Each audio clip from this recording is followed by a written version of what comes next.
Bismillahirrahmanirrahim. Assalamu alaikum dear students. I hope you all are fine and in the best conditions of your health.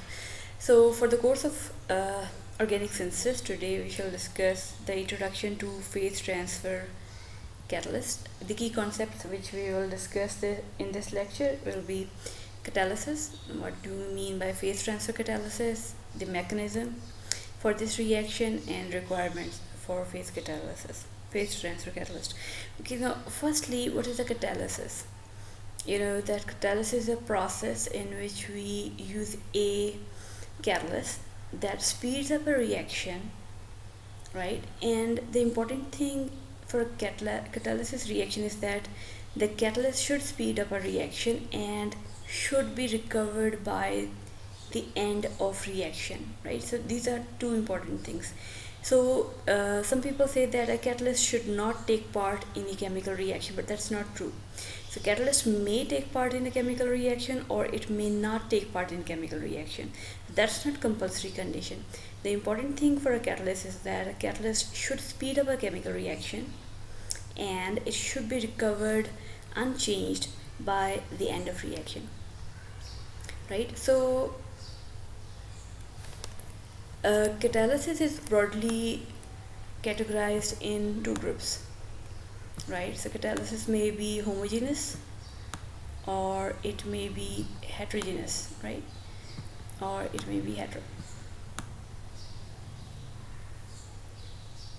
heterogeneous catalysis, right? So if a catalyst is homogeneous catalyst, it means that such a catalyst will be soluble in the reaction medium. So it means that your reactants and your catalyst will be in the same phase. While in case of a heterogeneous catalyst, the heterogeneous catalysts are in different phase as compared to the reactants. For example, if your reaction medium is in the solution form while your catalyst is in solid form, then such will be example of heterogeneous catalyst, right? So heterogeneous catalysts are important. Why they're important? Because they can be easily separated from the reaction medium by simple filtration, right? So they can be easily separated from the reaction medium by simple filtration. So you do not need to do some extensive workups or very long procedures to remove the catalyst from the reaction medium. But for homogeneous catalyst, this problem is very important because you have to recover the catalyst from the reaction, and since your catalyst is also soluble in the reaction medium, so that's why it becomes difficult to remove a homogeneous catalyst from the reaction medium. Another criterion for a catalyst is that it should be used in very small amount, right? So it should not be used in stoichiometric amounts, it should be used in very small amount, right? So this is about catalysis. So just for a summary, so catalyst is any species that can speed up a reaction, may or may not take part in a reaction, and it should be recovered unchanged by end of reaction, and it should be used in very small amount, right?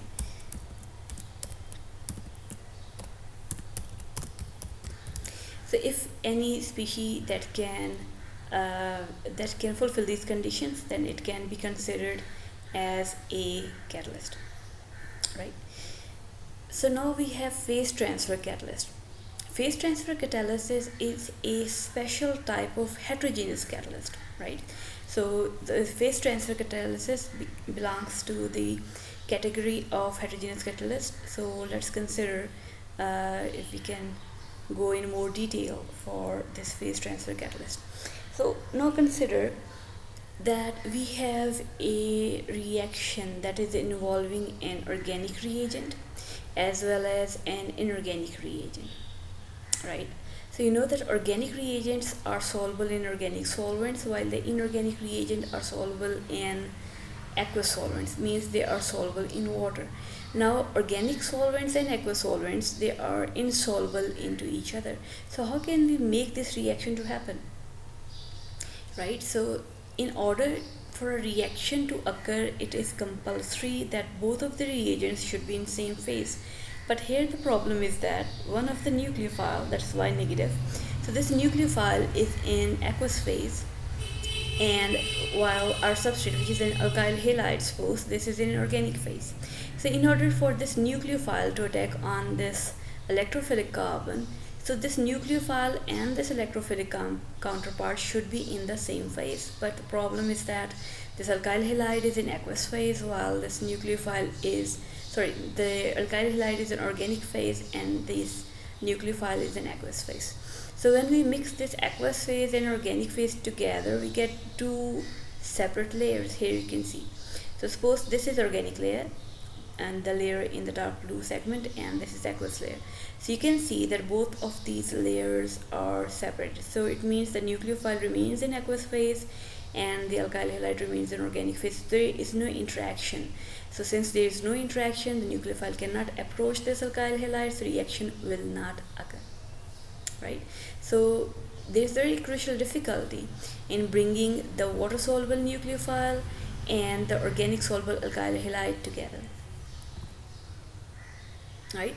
So one of the solutions for this condition may be that we can use solvents which are water-like organic solvents. Right? Water-like organic solvents are actually alcohols, because you know that the alcohols are considered as derivatives of water. So they have an R group, which is alkyl group, and they have an OH. So this OH resembles water. So one possibility is that we can make use of water-soluble organic solvents like alcohol. So their hydrophilic part, which is the hydroxyl part, that will attract the nucleophile, while their lipophilic part, which is the alkyl group, that will show affinity for the organic reagent. Right? But by making use of water-soluble, water-like organic solvents, we have the problem of solvating the nucleophilic species. Right? So the nucleophile, which is in aqueous phase, suppose that we are using an alcohol as a solvent. So this alcohol will surround this nucleophilic species. Right? So process in which the nucleophilic species is being surrounded by the solvent, this is called solvation. Right? So surrounding of any charged species by a solvent is called solvation. So here the nucleophile will be surrounded by the solvent, which is alcohol.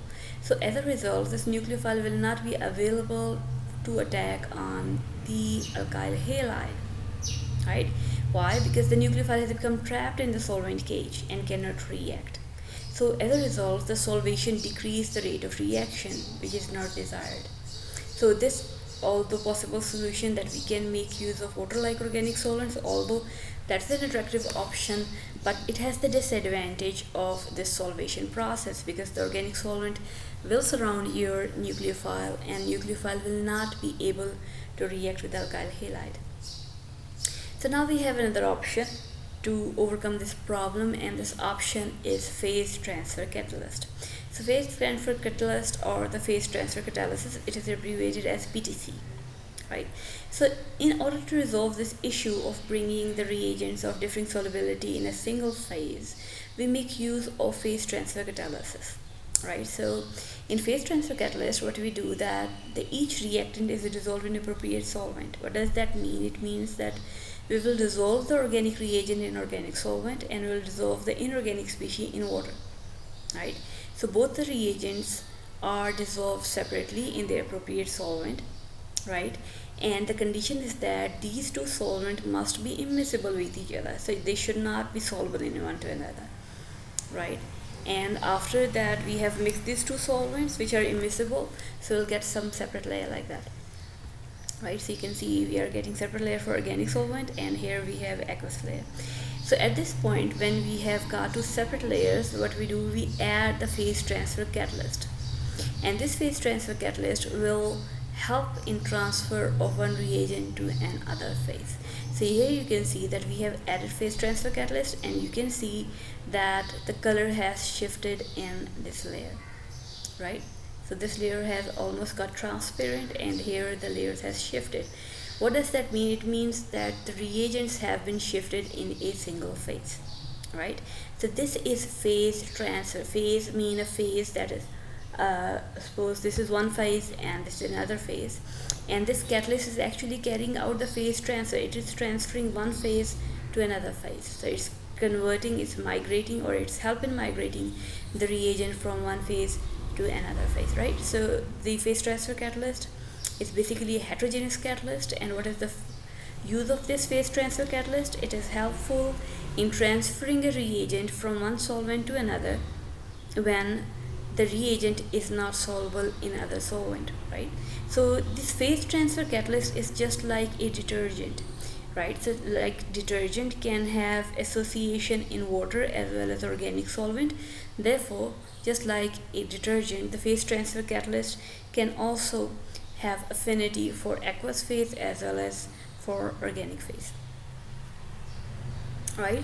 So just remember that whenever there is an involvement of ionic reagents and organic reagents, the problem of solubility will arise, right? So whenever you are reacting an organic reagent with any inorganic reagent, then because the inorganic reagent are not soluble in organic reagent, inorganic reagent are not soluble in inorganic solvents, so therefore the problem of solubility will definitely arise. So whenever you have such situation, then your possible solution will be phase transfer catalyst, and this is helpful in migrating the reactant or reagent from one phase to another.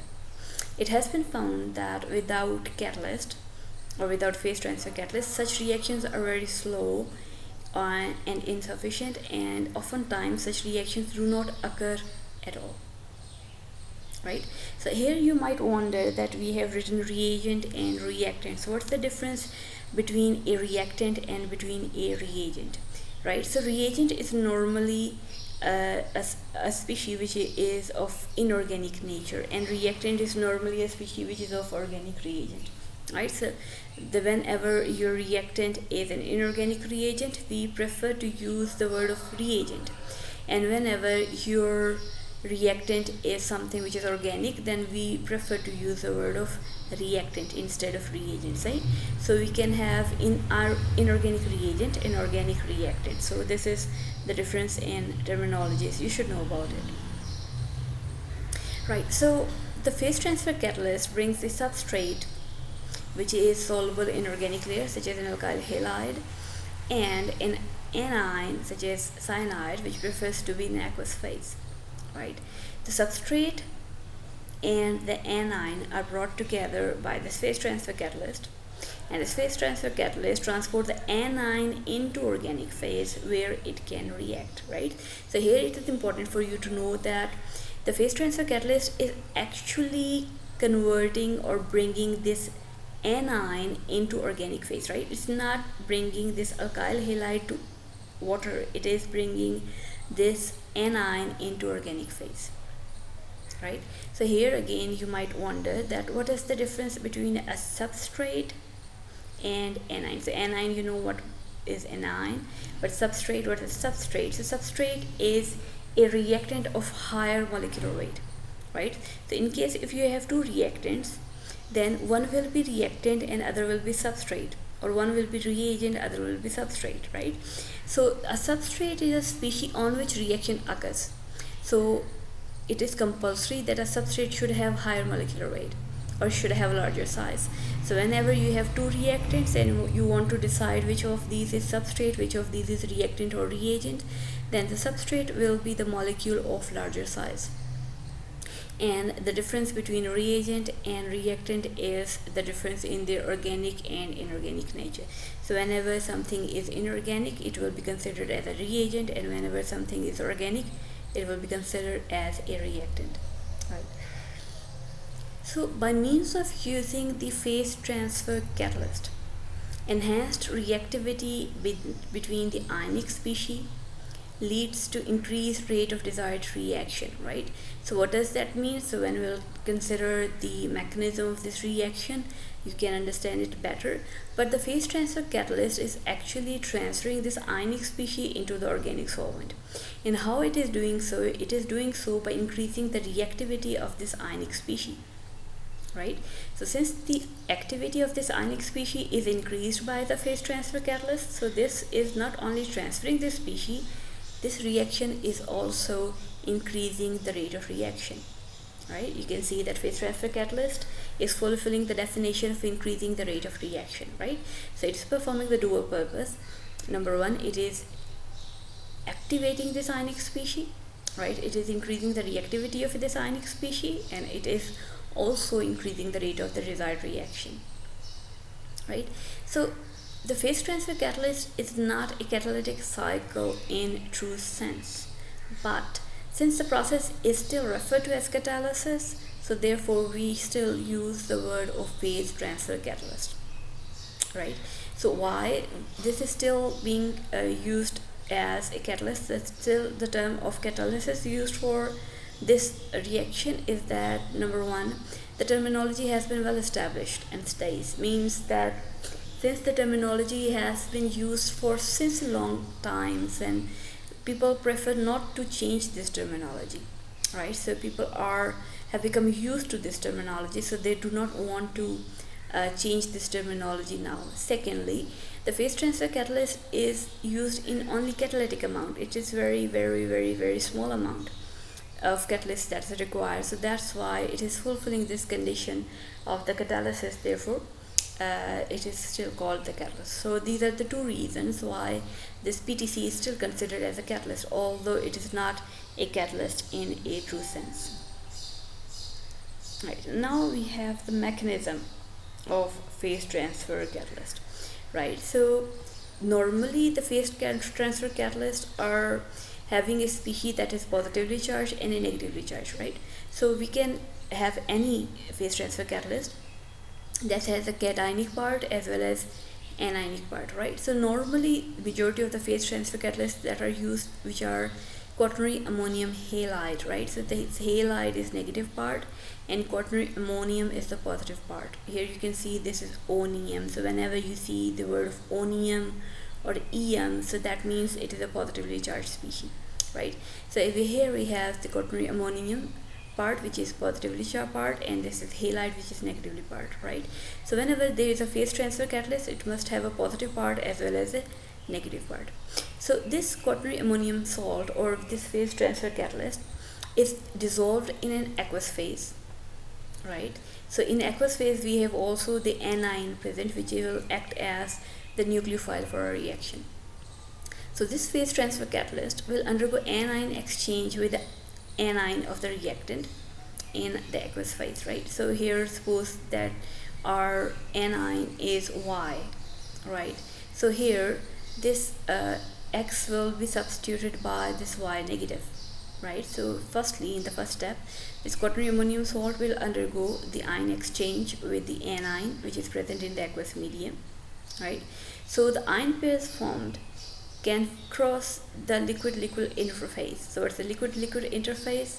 It is the interface between the organic phase and the aqueous phase, right? So this ion pair, since it has a Q part, which is organic part, and this is the ionic species, so this has affinity for organic solvent as well as the inorganic solvent. So this ion pair can cross the liquid phase, liquid-liquid interface. It means it can be soluble in water phase as well as it is also soluble in the aqueous phase, right? So this Q part has lipophilic nature, so it has interaction for organic phase, and this X part has affinity for this aqueous phase.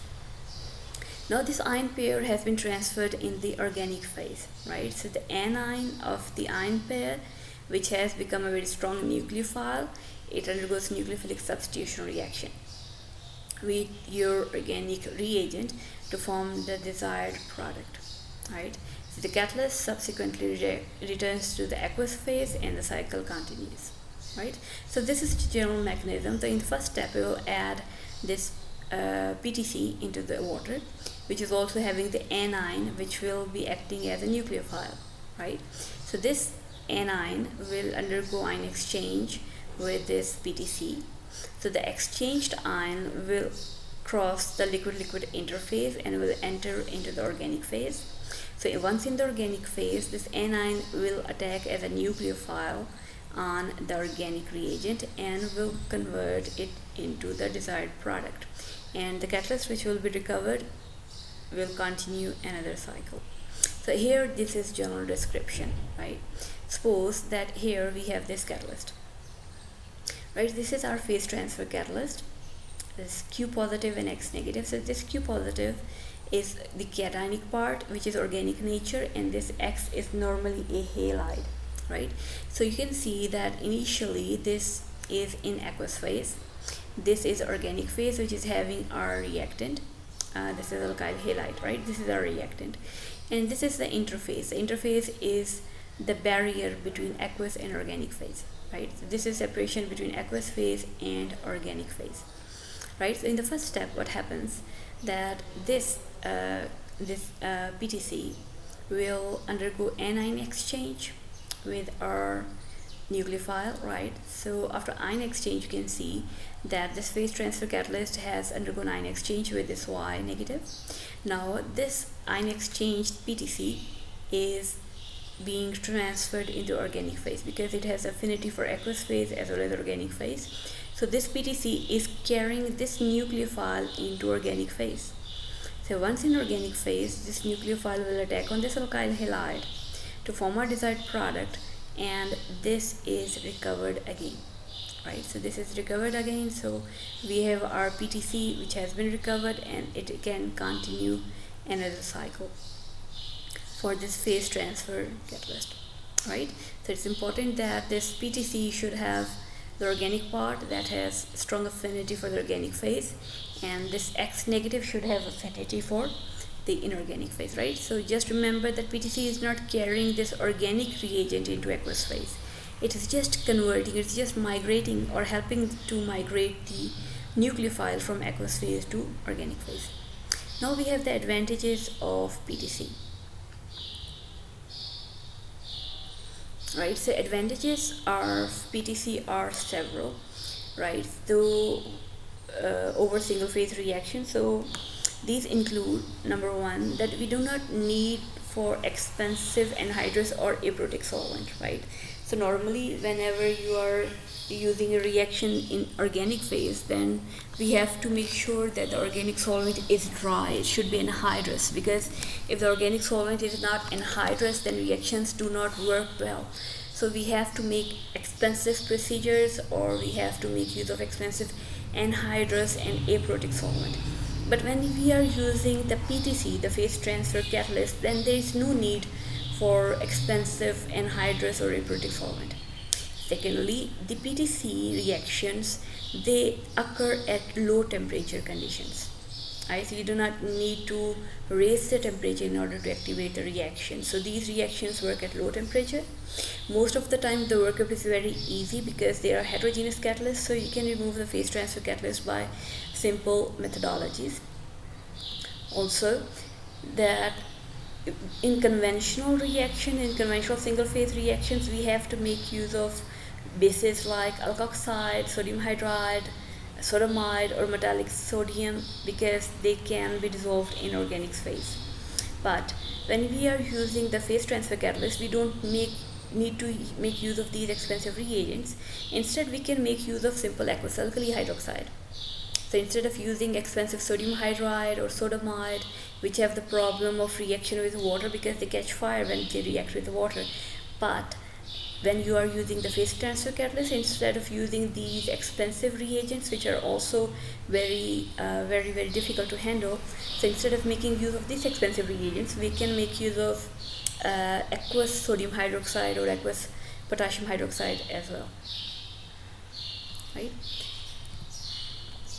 Another advantage is that PTC results in higher regioselectivity and chemoselectivity, right? So we have also the advantage of cleaner reactions, higher yields, and there is almost no side reaction, and if even a side reaction occurs, then these side reactions are in very reduced amounts, right? Third, we have the advantage that we can change the product ratios. For example, if you have two possibilities of N-alkylation as well as O-alkylation, then we can preferentially change N-alkylation over O-alkylation, or we can preferentially carry out O-alkylation instead of alkylation, N-alkylation, right? So we can change the product ratio according to our desire by using this phase transfer catalyst. And it has been in fact found that certain reactions that proceed in phase transfer catalyst system, they do not work at all in single phasic system. So this is the advantage of phase transfer catalyst. So here are a few reagents which can be used as phase transfer catalyst. So just remember that a phase transfer catalyst must have a larger cationic part, which is organic nature, and should have a smaller ionic part, which should be of inorganic nature. So here first category is quaternary ammonium salt. So most of the time these are used as the phase transfer catalyst. So these are the most common type of phase transfer catalyst, these quaternary ammonium salts. So these include this tetrabutyl ammonium bromide, right, and this is tetrabutyl ammonium fluoride. So this is common reagent and it is known as TBAF, right, TBAF. So it's pronounced as TBAF reagent, right. Sorry, here. So this is TBAF, and this is tertiary butyl ammonium hexafluorophosphate. So here the ionic species is this one. This is tetrafluorophosphate, and here we have this organic cation, right? So it's important that the organic cation should be of larger size, and here the anion is of very small size. So this is the next category. This is cinchona alkaloid derived quaternary ammonium salt, right? You can see the structure. So cation is larger size, and here we have simple anion, which is chlorine. Then the third category is ephedrine derived catalyst. So here again you can see here we have a nitrogen which is positively charged, and this is full carbocation. This is a cationic species which is of organic nature, and here we have X negative. So X can be Cl. So R has been defined. So R is a benzyl group here, right? Next we have category. The fourth category is quaternary phosphonium salt. So here we have positive charge on the phosphorus, right? So previous examples we had positive charge on nitrogen, and here we have positive charge on phosphorus. Again we have a small negative anion, right, which is chloride ion. Now we have crown ethers. So in crown ethers they are not positively charged, or there is no negative part.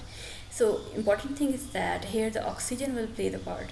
So these oxygens will trap the negatively charged anion because of their attraction for the anion, right? So these oxygens will surround the negatively charged anion, and these CH2 groups, since they are on the external side, so these groups will attract the organic solvent, right? So oxygen will show attraction for the aqueous phase, while these CH2 groups, which are on the exterior side, they will show attraction for the organic phase, right? This is working of crown ether. Because they appear like a crown, therefore they are called crown ether.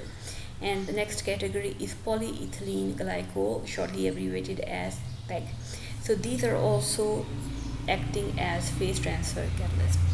So there are different type of reactions which are catalyzed with these phase transfer catalysts. These examples include the SN2 displacement reactions. We have alkylation reactions which include C alkylation, N alkylation, S alkylation, and O alkylation.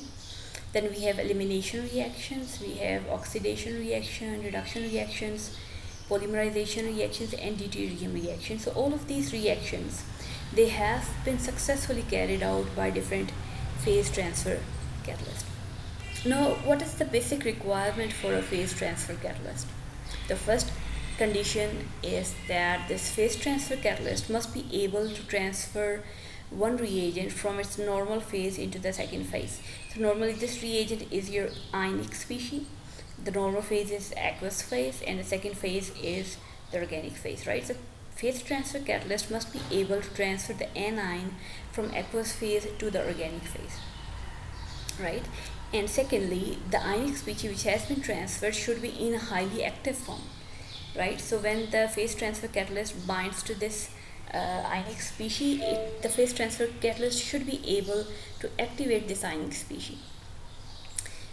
Second point is that the phase transfer catalyst must be cationic, right, and should have enough organic structure. What we mean by enough organic structure, it means that the organic part or the cationic part, which is of organic nature, should be of larger size, right? Why? Because the catalyst and the desired ions are partitioned into the organic phase. So if the organic part is small, then this cation will not be able to form association with the organic phase. So we need to have organic structure of larger size.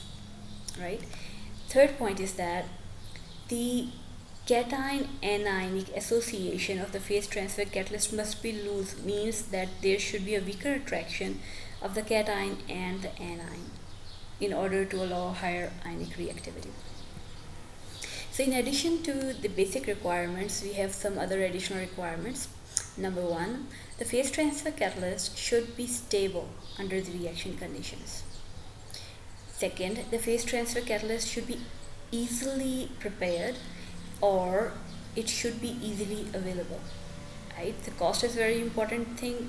The phase transfer catalyst should be economical, it should be easily recovered, right? And there should be selectivity in catalytic activity, and it is also additional requirement that the phase transfer catalyst, whether it requires anhydrous conditions or not, right? So whenever you are considering a reagent as a phase transfer catalyst, you should consider these reactions. Number one, that your phase transfer catalyst should be able, right? So this should be cheap, it should be readily available, should be stable, should be easily recovered, and there should be selectivity. And you should consider the conditions, whether you have to make use of anhydrous conditions or not, because if you are considering anhydrous conditions, you cannot use phase transfer catalyst, right? So these are the additional requirements for any phase transfer catalyst. So this is the end of lecture. So I hope you have understood it well about the phase transfer catalyst. Thank you for your attention.